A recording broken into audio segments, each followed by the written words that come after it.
Been a while since you read your insurance policy? Here are a few tips.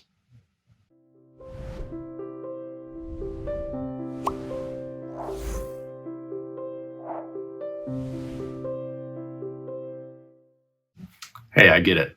Reading your insurance policy is not exactly something you want to do when you have some free time, but it is important.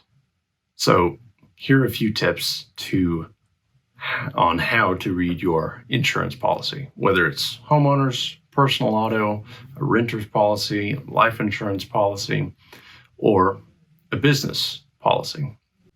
The policy is broken up into main categories.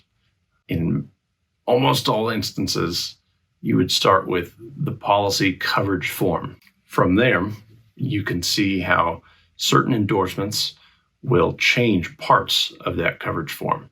There's always a list of endorsements or a schedule included in the full policy. One by one, you should have that endorsement in front of you, see how it applies to the policy. Now, it's telling you that this endorsement will change the policy. It will either add this type of coverage or it will make an exception to this exclusion. You have to read it carefully, but you don't want to get rid of anything in the main policy section.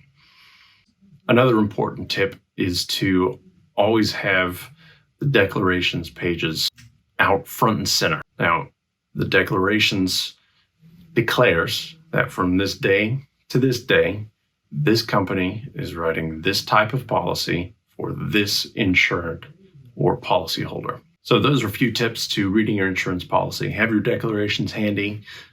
Look for the main coverage form and go line by line, endorsement by endorsement, exclusion by exclusion to make sure you understand how the policy changes from the main